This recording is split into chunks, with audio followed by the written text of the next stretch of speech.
Hey everyone, so we'll wait for a few more minutes before others can join. Yes, sure, sir.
So we'll start in 2 minutes.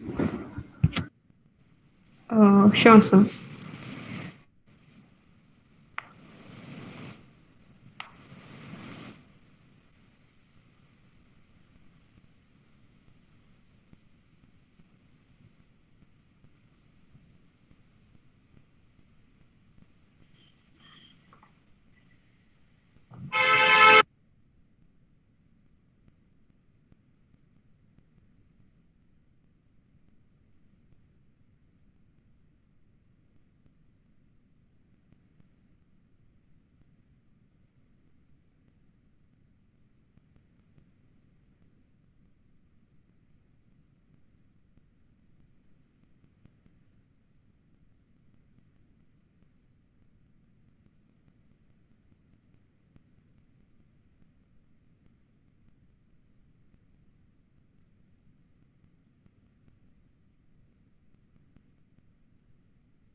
Oh, so should we start now?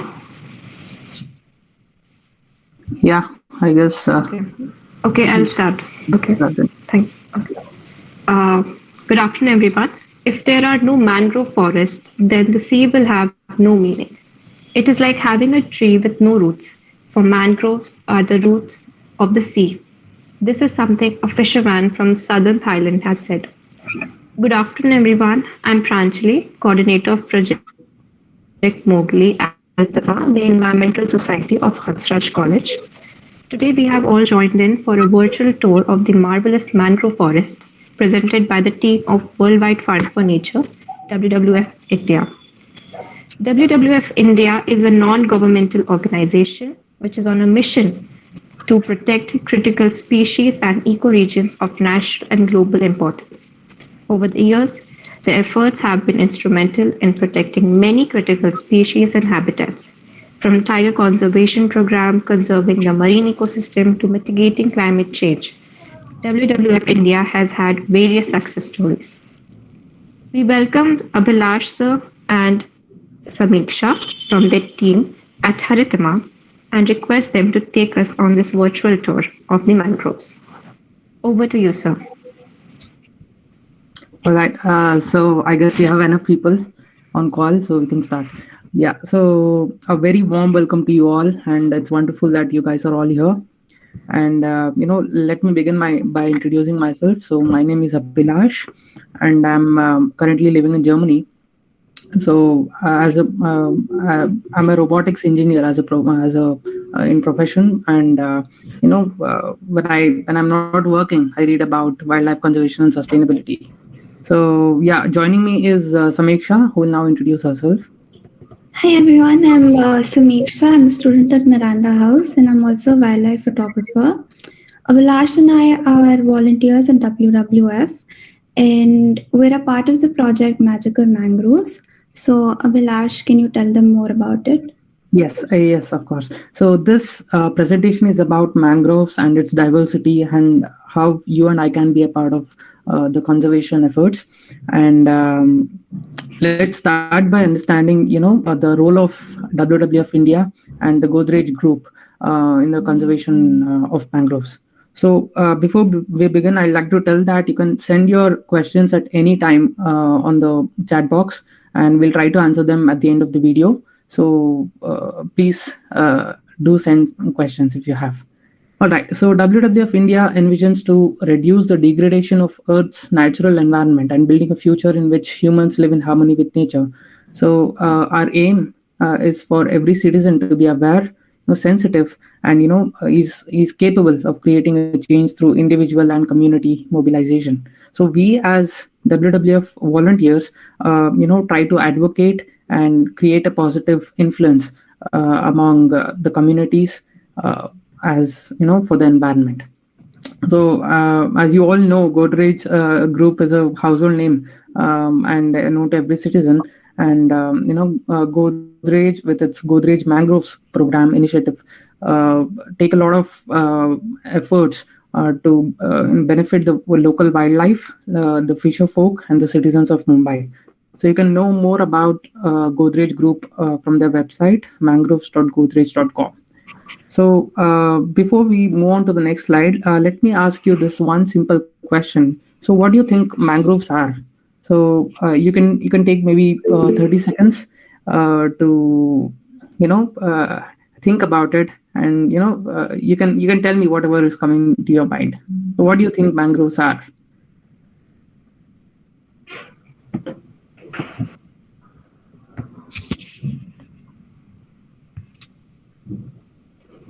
Anyone?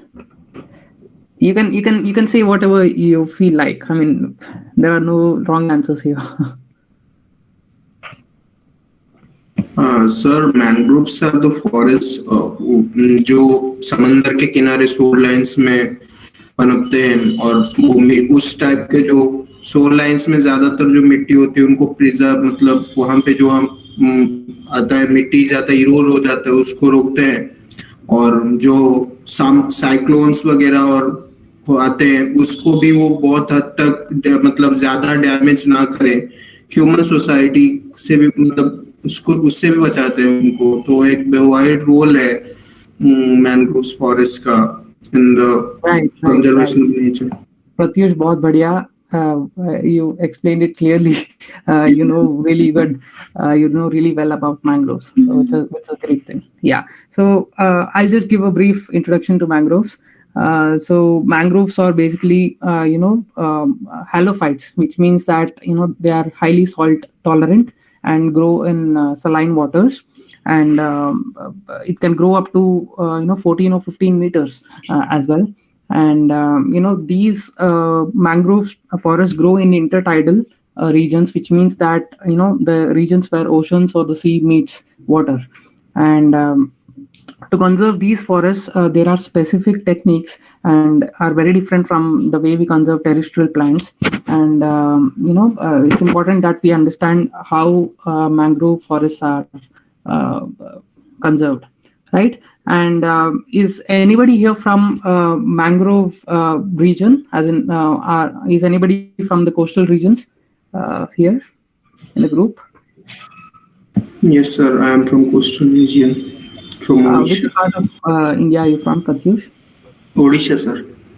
Oh, that's really nice. Yeah, you will see in the next slide the distribution of the mangroves across India. And as you can see from the map, West Bengal has the highest or the vast majority of the mangroves, which is followed by Gujarat and next Andaman and Nicobar Islands. And it's interesting to know that there are over 5,500 species of different animals and plants that are living in mangroves across the world. And it's important that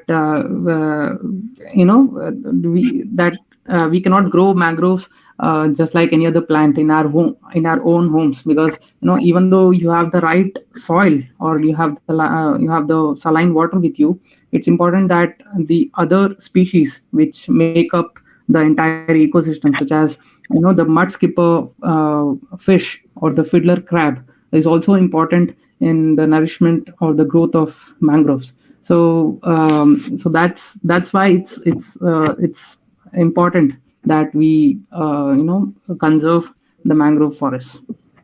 And it's interesting to note that since 2006 there is a 13% rise in mangrove cover due to awareness activities, which brings huge hope in the future conservation projects.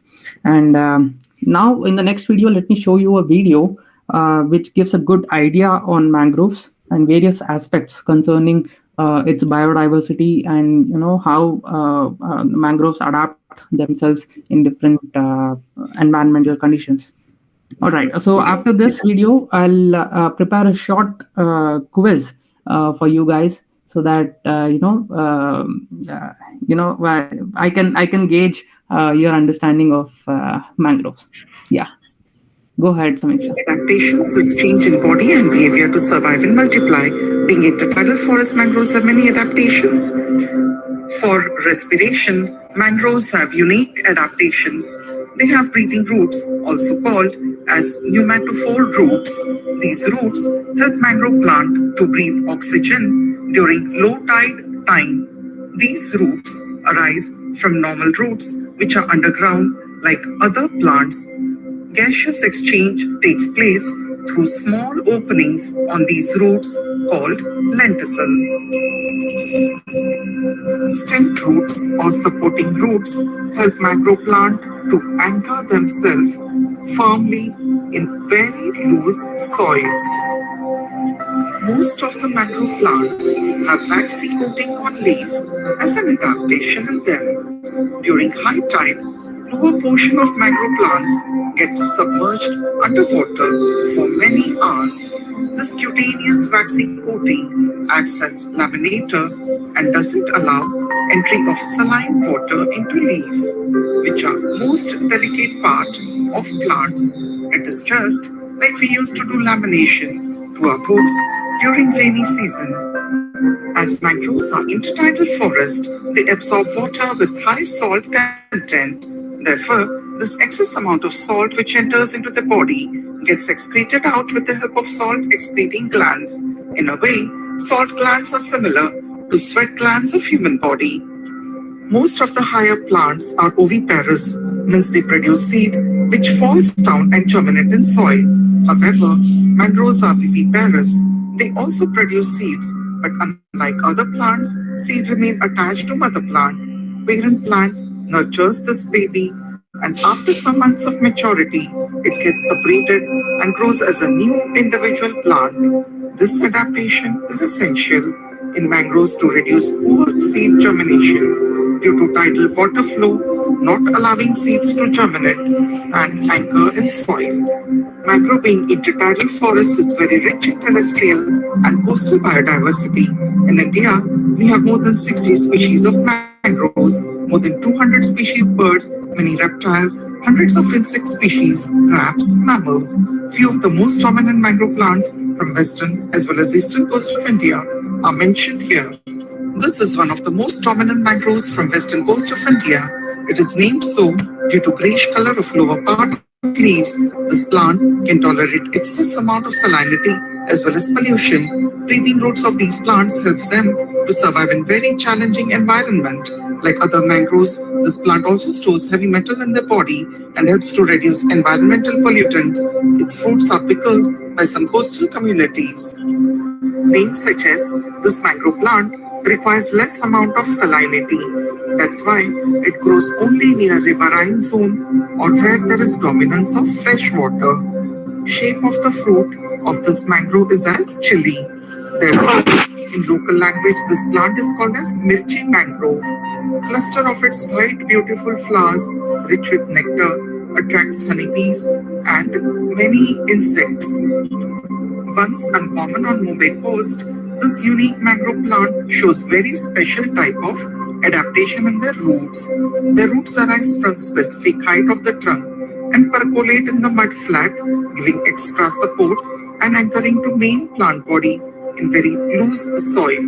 Different species of fish and mollusks lay their eggs as well as young ones in between these dense networks of roots for the better protection from larger predators. Therefore, fishermen community prefer fishing activity nearby for better catch and obviously better economic benefit. It can survive in unstable conditions, so preferred as one of the first species in mangrove plantation projects. In many countries, its bark, rich with tannin, is used in leather industry. This mangrove species shows sexual dimorphism, means male and female plants are different. This plant, when damaged, secretes white-colored juice, which is sticky, and if accidentally enters in our eyes, it causes temporary blindness for few hours. However, this juice is medicinal and can be used on arthritis as well as leprosy in Ayurveda. One of the most diverse and economically important mangrove associated species on both the coasts of India. Miswak is most acceptable plant for different types of animals as their main food. During its fruiting season, it blooms with beautiful berries. These berries are edible for different types of birds as well as humans too. This economically important plant can be used in different Ayurvedic preparations and commonly used in oral healthcare products. Mangrove forest supports different types of flora and fauna. This ant mimicking mantis completely depends upon ants as its main food. It enters their territory and feeds on them. It remains camouflaged due to its unique shape and color. This weird-looking wriggly creature is mud skipper fish. It is predominantly found in mangrove habitat, thus it is called as mangrove indicator species. This fish can live outside water for hours during low tide time. Mud skippers have dual respiratory organs. During high tide, it uses its gills for respiration underwater. During low tide, it comes out from its burrow and skips on mud flat with the help of its strong fins for food, to mate and to guard its territory. During this time, it respires through its air pockets and skin. Mud skippers a protein-rich delicacy for the fisherfolk community. They are also very important part of the mangrove food chain.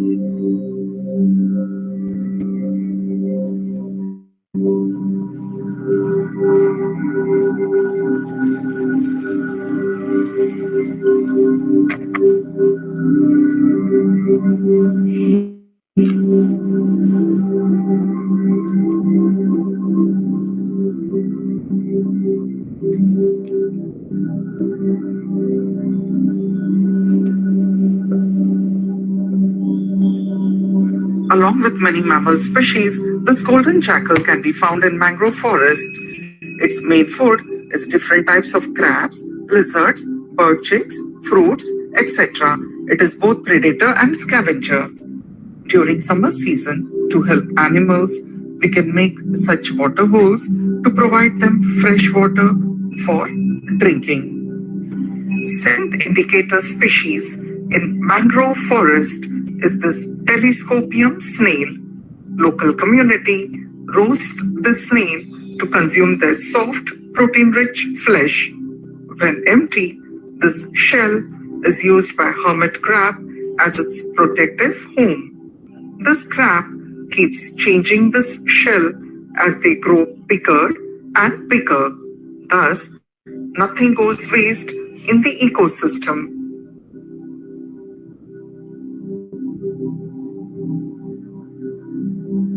Third and most important indicator species is fiddler crab, also called as single-clawed crab.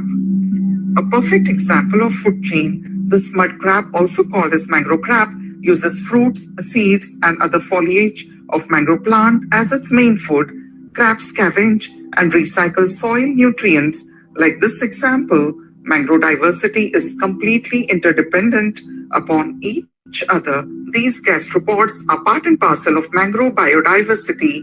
When high tide rises, these gastropods climb on mangrove bark and they feed upon detritus material from mudflat.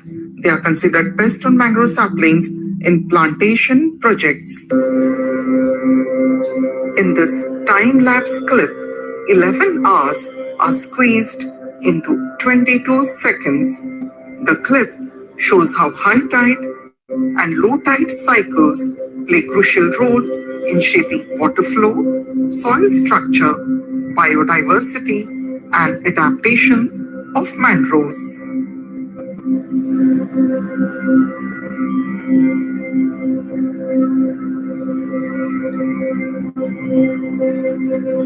For the conservation of mangroves, formation of mangrove nursery is very essential. We can collect mangrove seeds, pods, propagules, saplings from mud flats and plant them in nursery. Similarly, mud can be collected from nearby creek. We can categorize different species of mangroves as per their salinity and soil requirement. After certain growth of mangrove saplings, we can replant them where mangrove restoration is essential. Mangrove nursery is also useful to show plant species that are otherwise remote and few in the ecosystem to people for awareness. Plantation of these mangrove saplings can be done in fishbone pattern or box pattern or by dipping method to ensure proper water supply during each high tide time. All right, so I guess this video was very informative for you all, and it's time for a short quiz now. I'll ask you 3 questions, and take about 30 seconds to answer them. So it's fairly easy. You should be able to answer these questions.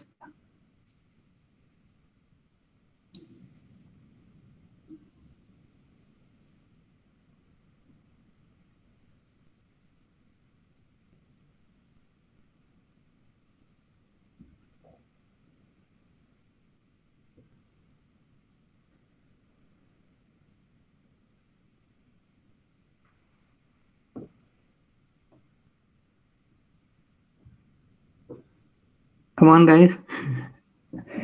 You still have 10 seconds.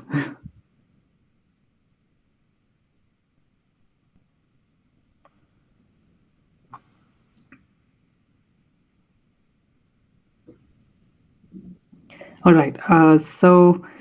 Um, a couple of yeah, I see a lot of right answers as well as wrong answers. Um, yeah. So most of you are right. For the first question, mangrove swamps occur in warm climate near oceans because they are saline and they thrive there. And the second question being, is the Bengal tiger part of the mangrove biodiversity? So it was not part of the video here, but as West Bengal has the highest amount of mangrove forests, it is indeed part of the biodiversity. And third question is, mangroves fight climate change by storing what element? So it's obviously carbon, because none of the other elements have negative or too much impact on the climate. And mangroves have high absorbance of carbon or carbon dioxide. So thank you for answering uh, correctly. Yeah, we'll go to the next slide now. All right.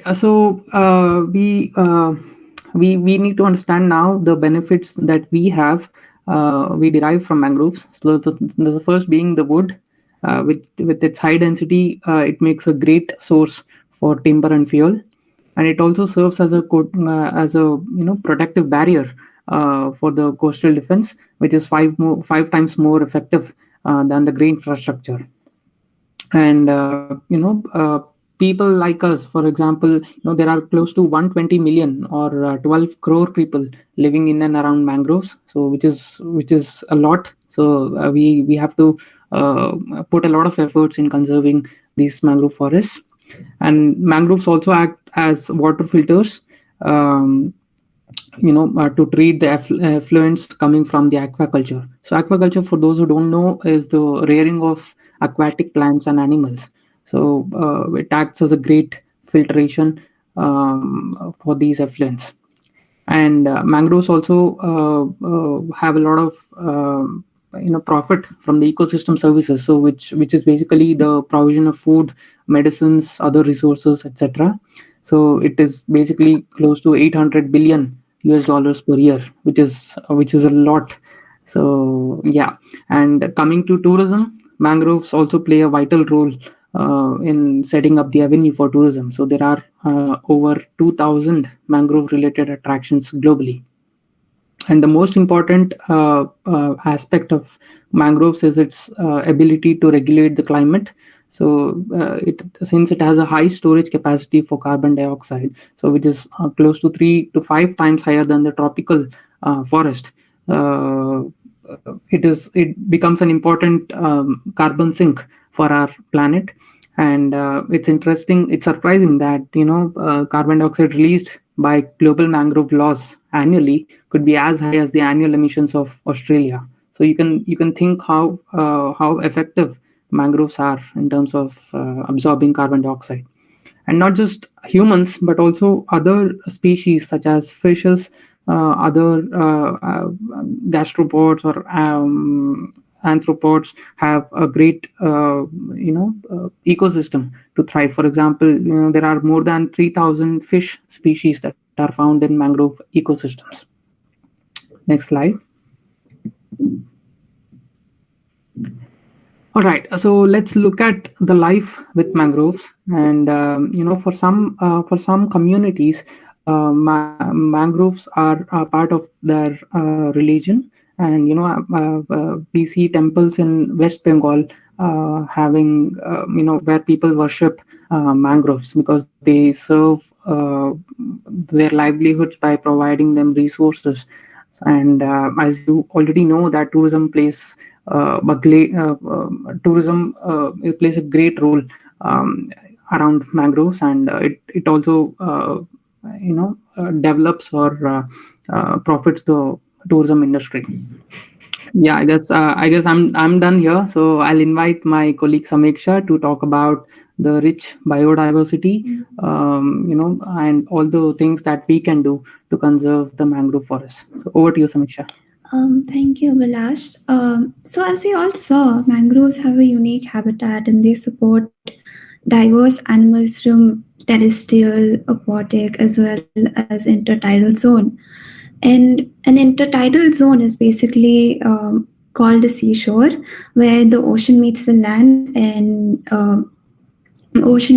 between high and low tides, right? These regions provide feeding, nesting, and breeding areas for resident as well as migrant species. As we saw in the video, these are a few more indicator species of the mangrove forests. The fiddler crab, mudskipper fish, telescopium snail, white-cheeked bulbul, and the salmon butterfly. Along with those indicator species, the Royal Bengal tiger, which is an endangered animal, adding to another reason why mangroves are so important, and why is it so? I mean, it's important to conserve them, right? And then we have the Indian rock python, flamingos, and the water monitor lizard. Now that we've understood the significance of mangroves ecosystem, let's have a look at the severe threats to these forests. The mangrove land is reclaimed for construction, and water pollution is caused because of domestic and industrial sewage, dumping of garbage and construction waste right near the swamps. Then we have agriculture and aquaculture replacing mangroves, which is technically fish farming, and excessive cutting of trees for firewood and timber and other uses such as furniture. And then we have another reason, that is poaching of wildlife, hunting, and all of those. In India, mangrove ecosystems are legally protected by the Coastal Regulation Zone Notification 2012 under the Environment Protection Act 1986. According to the notification, wetlands are categorized into different categories, and the destructive activities that we just discussed are prohibited in and around mangroves and wetlands. As you can see on your screen, important legislations that offer legal protection to mangroves are the Maharashtra Tree Act 1972, Water Prevention and Control of Pollution Act 1974, and the Wildlife Protection Act 1972, since we have an endangered species there. So now coming to how we can help as volunteers of environment societies and organizations, and what we can do for mangrove conservation. First being, we can take part in social campaigns, organize cleanup drives near coastal areas, and awareness meetings. We can conduct webinars and seminars in our college and localities. Given an opportunity, please do participate in research and development projects. Minimize the use of plastic and artificial products, and use more organic produce and locally sourced goods to reduce carbon footprint.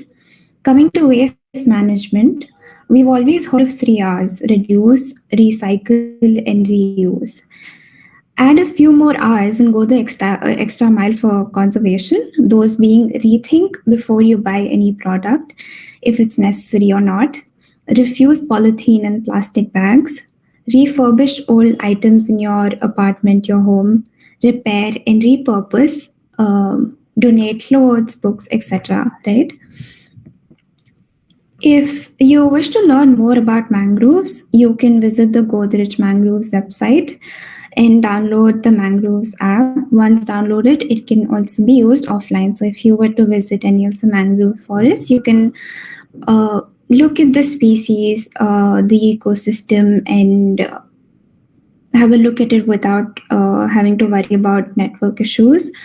And there's also a special for feedback, wherein the user can share the information, and it will be responded by the Godrej Mangroves team. Also, look out for NGOs and citizen groups in your city or town working for mangrove conservation, and join their nature trails, cleanup drives, presentations, etc. If you've been to or were to visit any of the mangrove forests or live near any of those areas and you've clicked some pictures, please do share your photos using the hashtags mentioned here, or you can tag Godrej Mangroves Project or WWF India. And you can take a quiz about mangroves to check how much information you've retained from today's webinar. So we have reached the end of the presentation. If you have any queries or questions for us, please do drop a message in the chat box and we'll revert to that. So please do let us know if you have any questions or queries.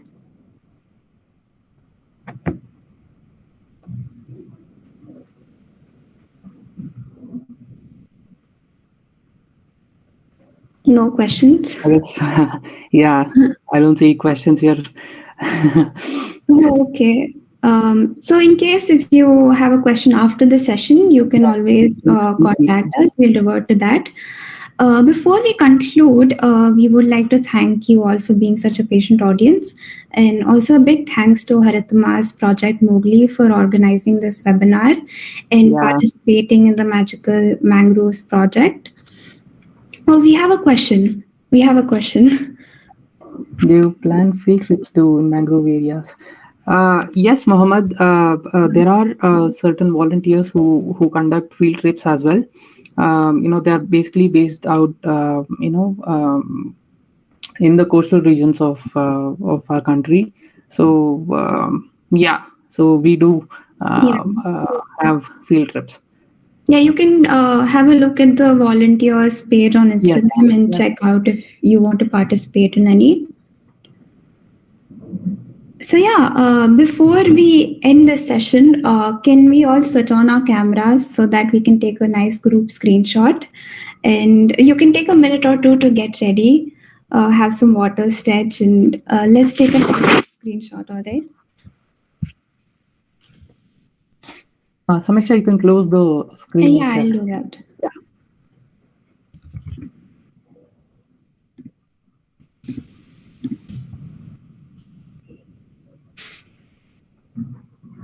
No one's switching on their cameras. Nobody wants to be seen. Oh, there are a few people switching on their cameras. We'll use this for our documentation purposes, for our social media outreach and to spread messages across people. Yes, you participated in a webinar for conservation, so that's a really good thing. Sir, we have a question from Pratyush. Okay. How the industrial effluents affect the mangroves?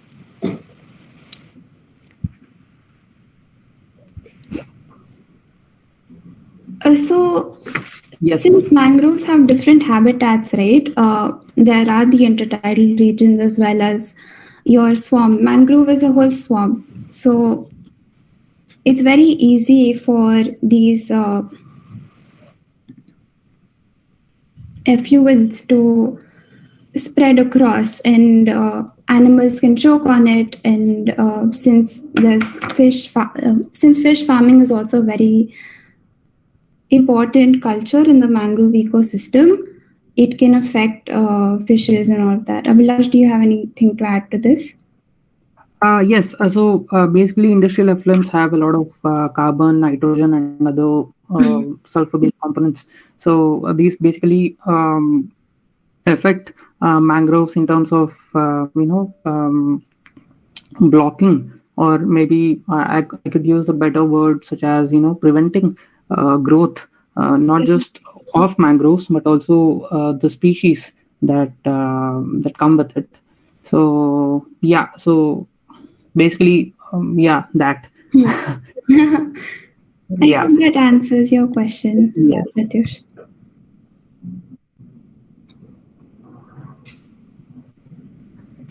Yes. So I guess we can take screenshot. Can everybody please switch on their cameras just for a second? Yeah, I can see a few of y'all switching on. Great. All right. So we'll take the photo now in 3, 2, 1. Smile.